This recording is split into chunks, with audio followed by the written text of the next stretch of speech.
Hello all, James here. Ronda Rousey gave interviews to Yahoo Sports and the Laps Fan podcast over the past few days where she's talking about UFC and WWE and AEW.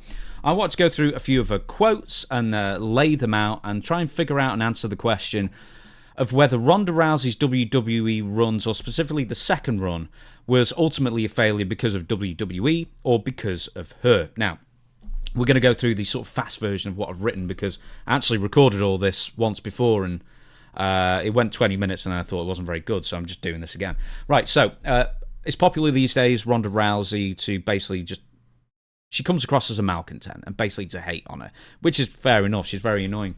But also, she does come across as a malcontent, which I understand. I'm a malcontent as well. I get it. But what's lost in all the complaining about her is just how important she is and was to the history of women's MMA.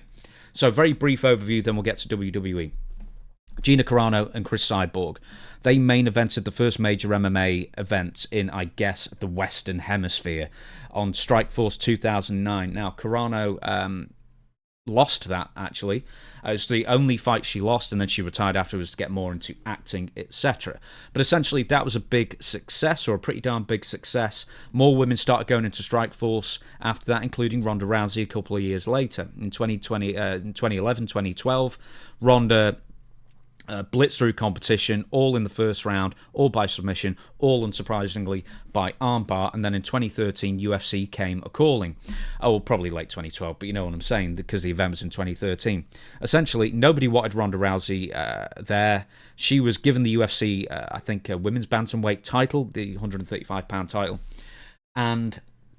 all the executives pretty much in UFC, all television executives, basically they all thought that women's MMA was so distasteful and a freak fight and they didn't want it, essentially. Someone convinced them that it could do it on pay-per-view and it'd be fine, and essentially I think this might have been Dana White who said this.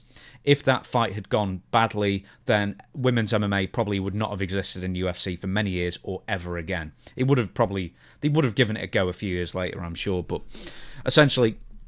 Ronda Rousey and Liz Carmouche, they put on a great fight. It was a huge deal. They actually main evented over Lyoto Machida and Dan Henderson, which is pretty amazing. They were upset, I think, that they weren't the main event of that show as well. And Ronda Rousey's performance and her star power and star quality and dominant performance as well basically put women's MMA on the path that it ended up to this day. Without Ronda, who knows where it would have been. She is a trailblazer, standing on the shoulders of giants of Gina Carano, etc. But, you know, she was it cannot be overstated how important she is to women's MMA. That being said, we're now going to go into WWE.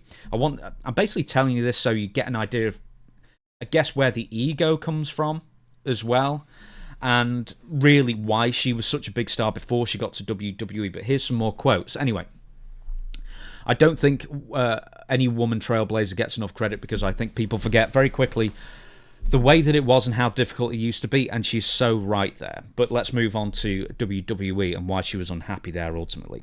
It was a lot of needless anxiety and things like that, and the whole company was just a chaotic shit show on the inside. And then they ended up dropping all my friends, Rousey says, pointing to her former stablemate Shayna Baszler, Marina Shafir, and Jessamine Duke. So, quotes again, so I really have no reason to go back. I wanted to do a run with the Four Horsemen, women, and I never got to do it. She probably would have loved to have done one with Ric Flair and Arn Anderson, but anyway, and I never got to do that, and I feel I've already accomplished everything that I wanted to with WWE, and that's all that's really left for me is to go and have fun with my friends, and none of my friends are there anymore. Now, she's right, you know, headline WrestleMania 35, she was, at the time, the highest paid woman on the roster. She probably still, I guess, may have been the highest paid woman of all time, maybe not these days, but, you know, that's something to... She's still one of the most high paid. She's definitely in the seven figures. Anyway, let's get to the Four Horsewomen. Marina Shafir, Ronda later says in interviews that she went from not knowing how to do an arm drag to putting on 5-star matches. That's more than a stretch. I think she might have been involved with one that was like a 10-person in AEW that Dave Meltzer gave 5 stars to, no doubt. And but the thing is that Marina was let go because she wasn't that good at the time, and she's still not that great. I mean, her promos aren't good. I mean, who can ever forget the You Know Me promo? I mean, I hadn't seen it at the time. I watched it recently at the behest of Stevie Richards, and boy, had I wish I hadn't. But the fact is that she has improved, and she's also constantly on the road still as well. She's always in Defy, and, you know, not just with AEW and Ring of Honor, but also on the indies as well, constantly trying to up a game, and good for her for that. Jessamine Duke, she was let go, I think, shortly after Shane McMahon introduced that, you know, Raw Underground thing. She appeared once there, and then she was let go. She was more suited to her gaming career, doing live streaming and all that kind of thing, and I think she made more money doing that than getting punched in the face or being on the road for WWE as well. And she also featured a fair bit at one time on Xavier Woods' Up, Down, Down YouTube channel as well. So good for her. She found a vocation sort of better suited to, you know, her talents. And for all intents and purposes, I hear that she's actually very good at doing it as well. Then there was Shayna Baszler, the most talented of the four horsewomen whose career was meant to have been made when Ronda Rousey lost cleanly to her on the way out of WWE. This was at Ronda's insistence as well at SummerSlam 2023. Unfortunately, outside of NXT, the WWE main roster decision makers, I guess, didn't see much value in Shayna because she's basically been middle of the pack before she was let go, I think, earlier this year. And I guess that's, you know, one, due to her age, and two, due to the fact that she isn't as pretty as the other girls. And I guess that's just why she wasn't thought of, you know, as someone they could make money with, and that's a shame because she was the best of the lot. Now, Ronda says there's nothing for her to go back to in WWE, as I said. But also, it also needs to be made mention, when she main evented WrestleMania 35, that was the last of the one-night events as well, and I think also maybe WWE's longest ever single show. So, you know, that's nothing to sneeze at. That's a huge accomplishment, along with Becky Lynch and I think Charlotte Flair in that triple threat match as well. And she doesn't want to go back because her friends aren't there. But we're going to talk about more why Ronda Rousey may have a point. Then we're going to get to the real crux of the matter here with her sort of a flop in her second run with WWE. Ronda complained that WWE hadn't reached out to be part of the second Women's Evolution pay-per-view earlier this year. But, I mean, can you blame WWE? Because, you know, she's given numerous interviews crapping all over Vince McMahon, not literally, thankfully in this case, but also Bruce Pritchard, who's still with the company, who she described in various interviews in a book as Vince McMahon's avatar and a yes man, and basically nobody knows what he does there apart from just stand around, I guess, staring at abyss. And then also she takes aim at other people like John Laurinaitis as a sleazy lech that we basically know him to be, propagating a casting couch culture in WWE, as Ronda claimed in her second book. Now, all of that may well be true, but the fact is that Bruce Pritchard still works there. He's still a very important person in the company. Vince McMahon has an awful lot of supporters in WWE still. Some of them left to join 14th and I with him. Many of them went to his 80th birthday party. He is still a popular guy in the company, if you can believe that. But anyway, I think it's a bit rich for her to expect a phone call after she's done so many interviews crapping all out, once again, not literally, all over some of the WWE higher-ups and also WWE as a company as well, and, you know, the culture of the backstage creative and how they don't listen to talent and whatnot. I mean, basically, she hates WWE, or at least seems to, and then seems surprised she never got a call back. But I guess maybe it's because she was, you know, the main driving force behind the first Evolution pay-per-view, but we'll continue. Ronda is also right that women, she writes this in a book, have not been treated properly in WWE or treated with the same amount of respect as the men in WWE for decades before her arrival. I mean, that didn't change when she got there. It started changing a couple of years before when Stephanie McMahon, of course, invented women's wrestling. But she says in her book that basically, you know, the company is sexist and, you know, they wouldn't give any time to the women. I mean, that is very much true. They wouldn't give time to the women. You know, 30 seconds for a tag match is what she points out in as an example in her book, which is all right. But something's missing from the story here about Ronda Rousey's especially second run didn't go according to plan or didn't live up to Ronda's expectations. And that's because Ronda's not holding up her own hands and saying that she was a big part of the problem why that run failed. And the first run was the first run. Yes, she was still a rookie. They protected her a lot more. She did the basics. She had like 70 or so wrestling matches, which for these days is more than a full-time run, but back in 2018 was still considered part-time. But, her star power was through the through the roof. It's one of the main reasons why Fox actually signed up WWE SmackDown for 5 years to broadcast, to get the broadcasting rights for SmackDown. But by that time, when SmackDown went on air on Fox, Ronda had already left, and she was, busy starting a family, so she couldn't wrestle, obviously. And then, she wasn't there for years. Here's the thing. By the end of the first run, fans were catching on to the fact that, once again, star power through the roof, which is the most important thing. Her promos weren't that great. The wrestling was limited. Now, the wrestling ability being limited, once again, is not the biggest deal. Goldberg's was limited. He was a megastar. And quite frankly, maybe Ronda should have been a megastar and kept, with what she could do. But the second run ending... In fact, by the end of the first run, people were already picking up on her limitations and turning on her slightly. But then she was gone for, 2.5 years or whatever it was. She had a child, and then she came back, got back in shape, came back. But then, before she got to the second run, she was already doing interviews where she was complaining about the fans and how pro wrestling is easy because it's fake. And, anybody who doesn't call it fake can't appreciate real fighting and all that kind of thing. With nothing that was endearing herself to, wrestling fans whatsoever. And then... she started complaining while she was with the company about octogenarians who still think they know how to be hip while putting less than 5 minutes of thought a week into each woman's storyline. Now, that, once again, may well be true. But in the second run, Ronda's was just another face in the crowd by that point. Other women were becoming more popular, like Becky Lynch and so forth.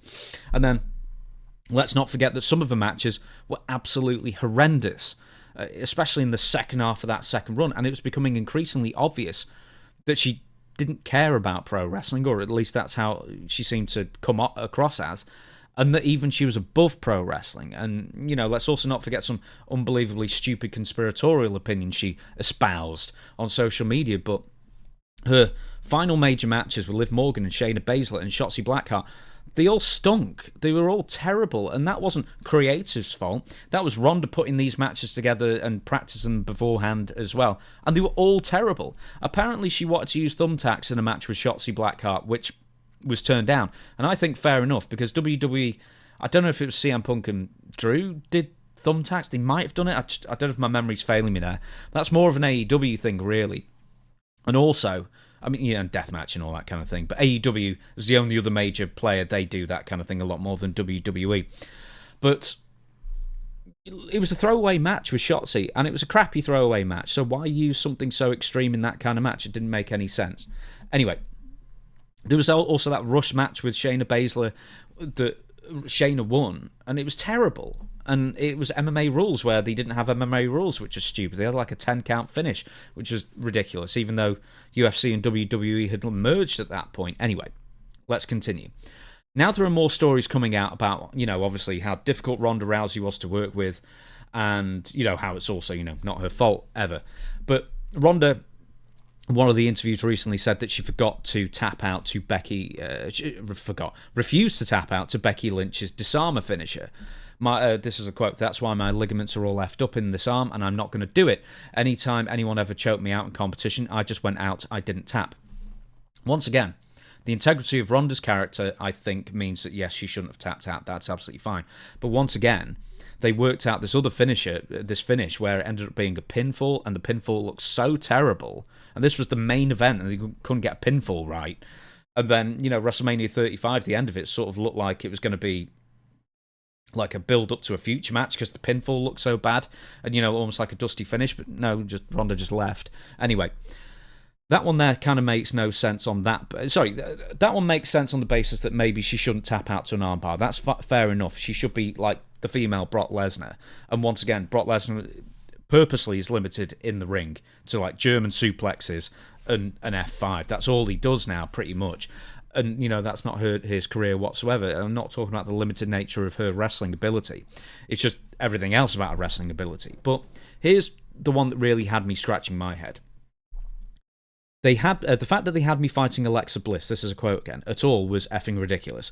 And you want to know why they had me against Alexa Bliss? Because she had the most merch sales at the time. Like, what the F? That's your decision-making process? It's like, yeah, it's kind of not a bad decision-making process in pro wrestling. It's not MMA, it's not real, it's cooperate, it's fake, as Ronda would say over and again. Now, I'd actually have no problem with that position either on the size thing, except for these 3 points. One, Alexa was at the time the incumbent WWE Raw Women's Champion, the belt that WWE and I guess Ronda Rousey also wanted to be on her. So how do you not work with Alexa Bliss but then become champion? That makes no sense.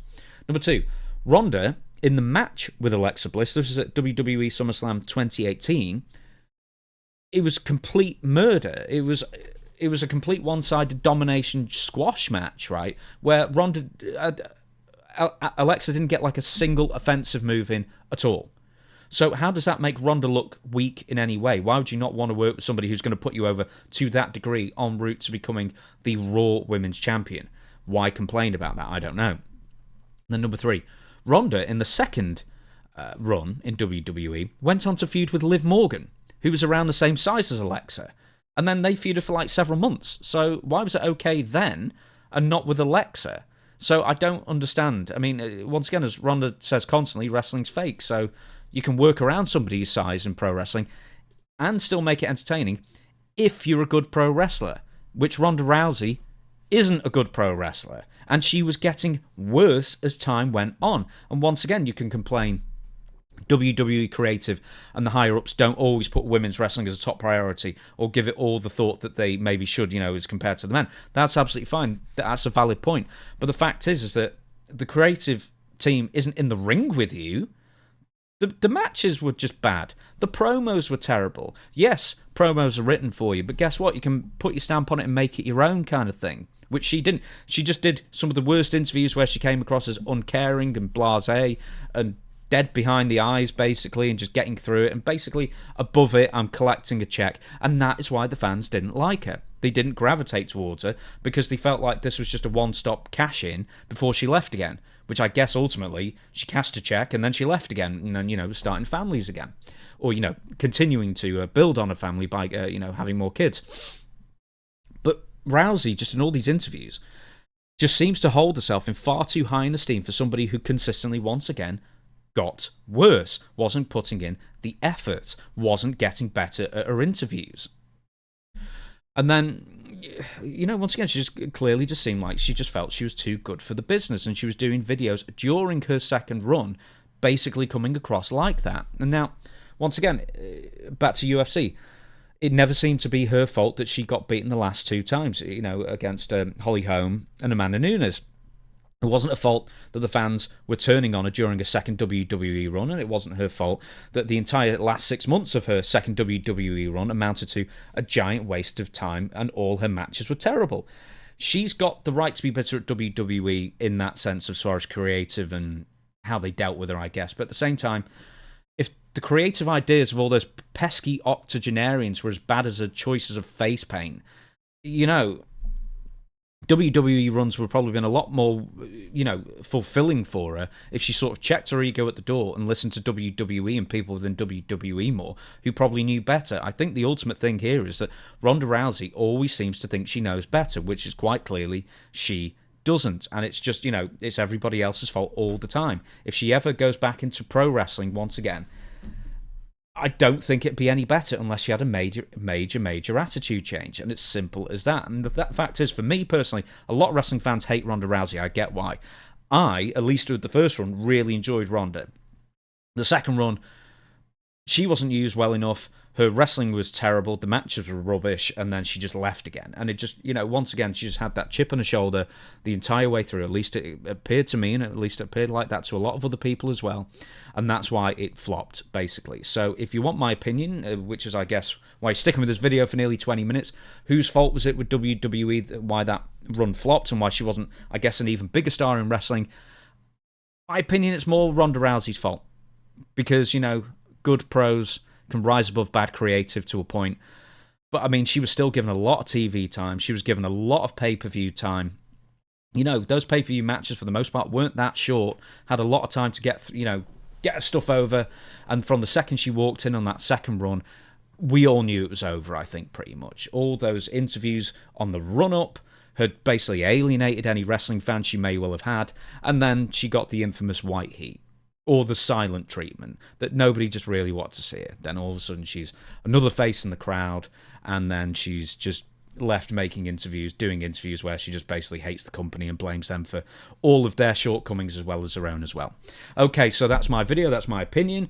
If you agree with it or don't agree with it, or you think I've left any major points out, which I always leave out something major that I don't think about, let me know in the comments, and I will see you for the next video. Please like, please comment, please subscribe. All good for the algorithm, and I'm aiming for... Hey, I'm aiming for you can see one there, actually, if I can point to it. There we go. I'm aiming for another one of those little half-sized YouTube 100,000 subscriber plaques, so why not? Why not reach for the stars, eh? Right, so please subscribe and all that kind of thing. I'll see you for the next video.